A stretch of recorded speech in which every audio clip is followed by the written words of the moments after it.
आशा करता हूँ आप सब बहुत अच्छे होंगे। संस्कार एकेडमी के यूट्यूब चैनल संस्कार स्टडीज पर आप सभी का हार्दिक स्वागत है। देखिए, अभी लॉकडाउन खुल चुका है। वैसे कुछ चीज़ों में अभी भी गवर्नमेंट ने पाबंदियाँ रखी हैं, लेकिन फिर भी पब्लिक काफ़ी बाहर आ जा रही है। तो आप भी कोई भी ज़रूरी काम हो तो उसी काम को लेकर बाहर निकले, अन्यथा लोगों के संपर्क में ना आए, क्योंकि अभी कोविड-19 जो चल रहा है उसके केस अब जाके बहुत तेज़ी से बढ़ रहे हैं, क्योंकि अभी लॉकडाउन लॉकडाउन खुल चुका है। तो लोग आपस में एक दूसरे से मिल रहे हैं, काम वगैरह बिजनेस किसी भी प्रकार से बाहर भी निकल रहे हैं। तो आपको इन सब चीज़ों से बचकर रहना है और इंडोर में रहकर ही अपनी पढ़ाई कंटिन्यू रखनी है। ठीक है। ऑफलाइन क्लासेज का अभी कोई कंफर्मेशन नहीं आया है गवर्नमेंट की तरफ से, तो जब तक कोई भी नोटिफिकेशन नहीं आता तब तक ऐसे ही आप अपनी पढ़ाई कंटिन्यू रखें। ठीक है। आज का जो सेशन है, आज है 4 जून 2020। आज का सेशन स्टार्ट करने जा रहे हैं। डिस्कस करेंगे आज तक के जितने भी करंट से रिलेटेड क्वेश्चंस हैं, लेकिन आप इनका एनालिसिस डेली किया कीजिए, क्योंकि मैं देख रहा हूँ कि कमेंट्स में कोई रिप्लाई नहीं आ रहे, कोई क्वेश्चन, कोई डाउट्स, कोई क्वेरी नहीं है। इसका मतलब ये है कि या तो कहीं वीडियो में कमी है, तो आप मुझे वो बताएं जिसका मैं इम्प्रूवमेंट कर सकूं, या फिर आप पढ़ नहीं रहे हैं। तीसरा तो कोई कारण हो नहीं सकता ना। ठीक है। तो आप जितना हो सके अपना एनालिसिस करें और अपनी पढ़ाई कंटिन्यू रखें। ठीक है। इसी के साथ आज का सेशन स्टार्ट करते हैं। तो सभी आ जाइए मेरे साथ। स्वागत है आप सभी का संस्कार स्टडीज पर। ठीक है। पहला क्वेश्चन देखते हैं, विश्व साइकिल दिवस कब मनाया जाता है? देखिए, विश्व जो साइकिल दिवस है, ये बात करें कब मनाया जाता है, उससे पहले बात करें ये क्यों मनाया जाता है। तो विश्व साइकिल दिवस है वो इसलिए मनाया जाता है क्योंकि अभी आप सभी जानते हैं कि पोल्यूशन इतना बढ़ गया है, पब्लिक इतनी ज़्यादा है, पॉपुलेशन बढ़ गई है। जैसे चाइना या इंडिया की बात करें तो पॉपुलेशन बहुत ज़्यादा है यहाँ पे, तो उसी के अकॉर्डिंग पॉल्यूशन भी बढ़ा है। चाहे व्हीकल ले लो, चाहे फैक्ट्रीज ले लो, जिन भी चीज़ों से ये पॉल्यूशन बढ़ रहा है उससे एनवायरनमेंट को खतरा उत्पन्न हुआ है। ठीक है। तो 2018 में यूएनओ ने ये अनाउंस किया था कि एक साइकिल दिवस, देखिए, विश्व साइकिल दिवस मनाया जाए। विश्व साइकिल दिवस इसलिए मनाया जाए ताकि जो पोल्यूशन है उसमें कमी आ सके, और दूसरी चीज जो हेल्थ है,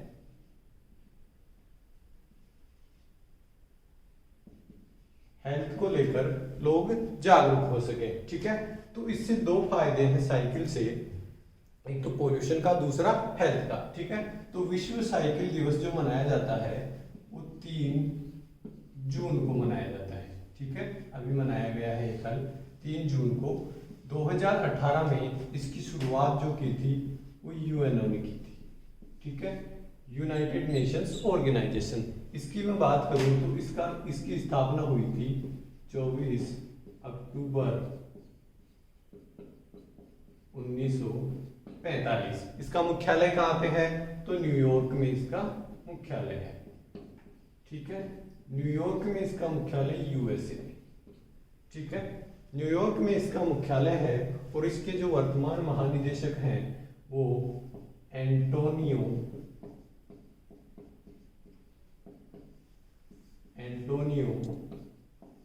गुटेरस इसके वर्तमान महानिदेशक हैं, जो पुर्तगाल के निवासी हैं। ठीक है। नेक्स्ट क्वेश्चन देखिए, हाल ही में किस भारतीय महिला क्रिकेटर को अर्जुन पुरस्कार के लिए नामित किया है? देखिए, अर्जुन पुरस्कार इसकी शुरुआत 1961 में हुई थी। अर्जुन पुरस्कार 4 वर्ष तक कंटिन्यू किसी खेल में उत्कृष्ट अच्छा प्रदर्शन करने के लिए दिया जाता है। तो इसका जो नाम सुझाया है, भारतीय महिला क्रिकेटर का नाम नॉमिनेट हुआ है, उसका नाम है दीप्ति शर्मा। दीप्ति शर्मा का नाम अभी नॉमिनेट हुआ है इसके लिए। ठीक है। अर्जुन पुरस्कार के लिए इसमें 5 लाख की राशि दी जाती है, एक पदक दिया जाता है और एक अर्जुन की प्रतिमा। ठीक है, ये दिए जाते हैं इसमें अर्जुन पुरस्कार में। ये दूसरा बड़ा पुरस्कार है भारत का खेल की दृष्टि से। पहला जो है वो राजीव गांधी खेल रत्न। ठीक है, तो अर्जुन पुरस्कार के लिए किसे नॉमिनेट किया गया है? दीप्ति शर्मा को। दीप्ति शर्मा को नॉमिनेट किया गया है। नेक्स्ट क्वेश्चन पे चलिए। हाल ही में BFI, देखिए क्या है, boxing federation of India, boxing federation of India ने किसे राजीव गांधी खेल रत्न पुरस्कार के लिए नामित किया है? देखिए अभी जो भी क्वेश्चंस आ रहे हैं, जैसे कल भी क्वेश्चन आया था, कल एक क्वेश्चन था WFI का, WFI यानी रेसलिंग फेडरेशन ऑफ इंडिया। तो ये बॉक्सिंग फेडरेशन है और ये रेसलिंग फेडरेशन है। बॉक्सिंग जो मुक्केबाजी होती है और रेसलिंग जो कुश्ती है। ठीक है, तो बॉक्सिंग फेडरेशन ने राजीव गांधी खेल रत्न के लिए जिन बॉक्सर्स का नाम नॉमिनेट किया है उनका नाम है अमित पंघाल और विकास कृष्णन। ठीक है, इन दो व्यक्तियों का नाम नॉमिनेट हुआ है। ये दोनों ही भारत के बॉक्सर हैं। इनका नाम नॉमिनेट किया है PFI ने। और WFI ने किसका नाम नॉमिनेट किया था? तो उन्होंने, मैंने कल भी आपको बताया, विनेश फोगाट। ठीक है, नेक्स्ट क्वेश्चन पे चलिए। किस कंपनी ने जीरो कॉन्टैक्ट राइड लॉन्च की है? तो जीरो कॉन्टैक्ट राइड क्या है? तो अभी जो कोरोना चल रहा है, कोविड-19 चल रहा है, तो जीरो कॉन्टैक्ट राइड के थ्रू जो पैसेंजर होगा, देखिए ये एक कंपनी है उबर कंपनी है जो एक टैक्सी सर्विस प्रोवाइड करवाती है। तो ये इसने उबर ने ये राइड लॉन्च की है। तो जीरो कॉन्टैक्ट राइड क्या है? अभी इन्होंने उबर ने टाइप किया है, दिल्ली और बेंगलोर के जो एयरपोर्ट हैं उनसे टाइप किया है जीरो कॉन्टैक्ट राइड के लिए। अब क्या है जीरो कॉन्टैक्ट राइड? तो इसमें क्या है, पैसेंजर को बैठने, जैसे टैक्सी है कोई भी, उसमें पैसेंजर आके बैठेगा तो उससे पहले उसे सैनिटाइज किया जाएगा। टैक्सी को पूरी को सैनिटाइज, पैसेंजर को सैनिटाइज, और पैसेंजर के उतरने के बाद में टैक्सी को वापस से सैनिटाइज किया जाएगा। तो ये जीरो कॉन्टैक्ट राइड जो है ये उबर ने लॉन्च की है। अब उबर की स्थापना कब हुई थी? तो 2009 में इस कंपनी की स्थापना हुई थी और इसका जो हेड ऑफिस है वो कैलिफोर्निया में है। ठीक है, कैलिफोर्निया USA में इसका हेड ऑफिस है। नेक्स्ट क्वेश्चन देखिए। हाल ही में पापुआ न्यू गिनी में भारत का नया उच्चायुक्त किसे नियुक्त किया गया है? तो भारत का जो उच्चायुक्त पापुआ न्यू गिनी देश में किया गया है वो किया गया है सुशील कुमार सिंघल। सुशील कुमार सिंघल को पापुआ न्यू गिनी में भारत का उच्चायुक्त नियुक्त किया गया है। अब देखिए, एक तो होता है उच्चायुक्त और एक होता है राजदूत। अपन बात करें, राजदूत को इंग्लिश में एम्बेसडर और उच्चायुक्त को हाई कमिश्नर कहते हैं। ठीक है, तो राजदूत उन देशों में नियुक्त किया जाता है। देखिए पहले उच्चायुक्त का बता देता हूं। उच्चायुक्त उन देशों में नियुक्त किया जाता है जो देश मतलब पहले ब्रिटिश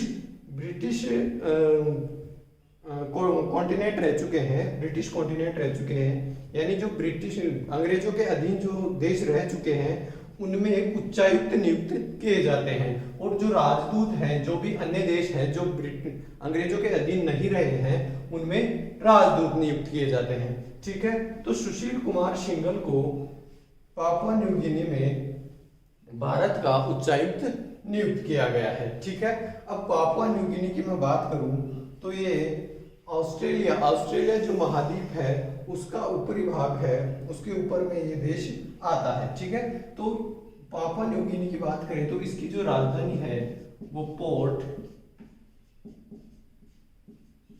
मोरेस्बी, पोर्ट मोरेस्बी यहाँ की राजधानी है। ठीक है, और जो यहाँ के प्रधानमंत्री हैं वो हैं जेम्स मरे। ठीक है, तो ये कुछ क्वेश्चंस थे। चलते हैं नेक्स्ट क्वेश्चन की ओर। देखिए अगला क्वेश्चन, हाल ही में किस राज्य ने हर गांव में स्वास्थ्य मित्र नियुक्त करने की घोषणा की? तो स्वास्थ्य मित्र क्या है? देखिए ये एक ऐसे मित्र होंगे जो गांव में जो नशे करने वाले लोग हैं उनको नशा छोड़ने में सहायता करेंगे। ठीक है, तो ये जो स्वास्थ्य मित्र नियुक्त करने की घोषणा की है वो राजस्थान ने की है। राजस्थान सरकार ने हर गांव में स्वास्थ्य मित्र नियुक्त करने की घोषणा की है। ठीक है, बात आती है राजस्थान की, तो अभी हाल ही में इस्माइल नाम का ई लर्निंग प्लेटफॉर्म भी राजस्थान सरकार ने लॉन्च किया है। ठीक है, इसके साथ ही आयु और सेहत साथी, ठीक है, आयु और सेहत साथी जो ऐप है वो भी राजस्थान सरकार ने लॉन्च किए हैं। ठीक है, राजस्थान की जो राजधानी है वो आप सभी जानते हैं जयपुर है। यहाँ के जो मुख्यमंत्री हैं वो अशोक गहलोत। ठीक है, और जो यहाँ के गवर्नर हैं वो कलराज मिश्र। ठीक है, और अभी हाल ही में राजस्थान के कुछ दिनों पहले नए चीफ जस्टिस नियुक्त हुए हैं जिनका नाम है इंद्रजीत मोहंती। ठीक है, जो राजस्थान हाईकोर्ट के चीफ जस्टिस हैं, मुख्य न्यायाधीश हैं, ये भी आपको याद रखना है। तो ये इतने पॉइंट्स हैं राजस्थान से रिलेटेड जो आपको याद रखना है। नेक्स्ट क्वेश्चन देखिए, हाल ही में वीडियो कॉन्फ्रेंसिंग केचप ऐप किसने लॉन्च की? तो हाल ही में जो केचप ऐप है वो फेसबुक ने लॉन्च की है। ठीक है, फेसबुक ने केचप नाम की एक वीडियो कॉन्फ्रेंसिंग ऐप लॉन्च की है जिसमें एक साथ आठ लोग एक साथ वीडियो कॉन्फ्रेंसिंग के जरिए आपस में बात कर सकते हैं। ठीक है, अभी कॉन्फ्रेंसिंग की बात आई है तो वीडियो कॉन्फ्रेंसिंग के माध्यम से एक दूसरा ऐप भी फेसबुक ने अभी लॉन्च किया है जिसका नाम है मैसेंजर रूम जो है ये एक तरह से बिजनेस पर्पज का ऐप है। इसमें एक साथ 50 लोग वीडियो कॉन्फ्रेंसिंग कर सकते हैं। ठीक है, अब बात करूं, पहले भी एक क्वेश्चन आ चुका है। फेसबुक के जो फाउंडर हैं वो हैं मार्क जकरबर्ग। ठीक है, ये अभी हाल ही में फोर्ब्स की सूची के अनुसार विश्व के तीसरे सबसे अमीर व्यक्ति बने हैं। ठीक है, फेसबुक ने अभी हाल ही में इंडिया फॉर इनिशिएटिव अभियान भी शुरू किया है। इसके साथ ही फेसबुक ने एक डिजिटल करेंसी भी लॉन्च की है जिसका नाम है लिब्रा नाम की जो डिजिटल करेंसी है वो भी फेसबुक ने लॉन्च की है। ठीक है, तो ये पॉइंट्स हैं फेसबुक से रिलेटेड। नेक्स्ट क्वेश्चन पे चलते हैं, राष्ट्रीय कैरियर सेवा पोर्टल किस मंत्रालय ने लॉन्च की है? तो राष्ट्रीय कैरियर सेवा पोर्टल जो है वो श्रम एवं रोजगार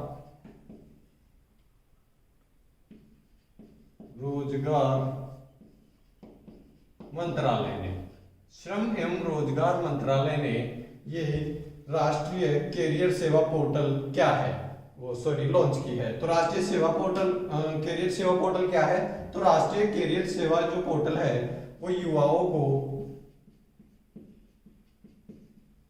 को कौशल प्रशिक्षण देने की एक योजना है। ठीक है, तो ये पोर्टल श्रम एवं रोजगार मंत्रालय ने लॉन्च की है। ठीक है, श्रम एवं रोजगार मंत्रालय के जो मंत्री हैं उनका नाम है संतोष गंगवार। ठीक है, नेक्स्ट क्वेश्चन पे चलते हैं। हाल ही में सोडार नामक सोशल डिस्टेंसिंग ऐप किसने लॉन्च की? सोशल डिस्टेंसिंग जो ऐप है सोडार, वो अभी गूगल ने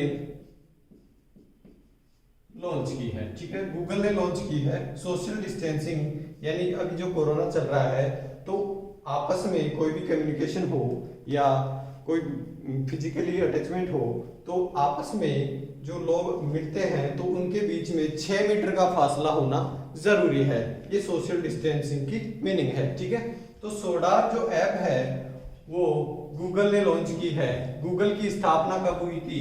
तो 4 फरवरी 1998 को गूगल की स्थापना हुई थी और इसके जो फाउंडर हैं वो लैरी पेज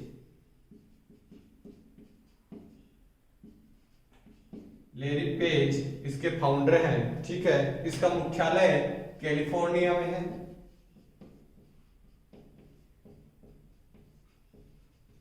कैलिफोर्निया यूएसए में। ठीक है, इसका मुख्यालय है। और गूगल के जो वर्तमान में अभी प्रेजेंट टाइम के जो सीईओ हैं वो सुंदर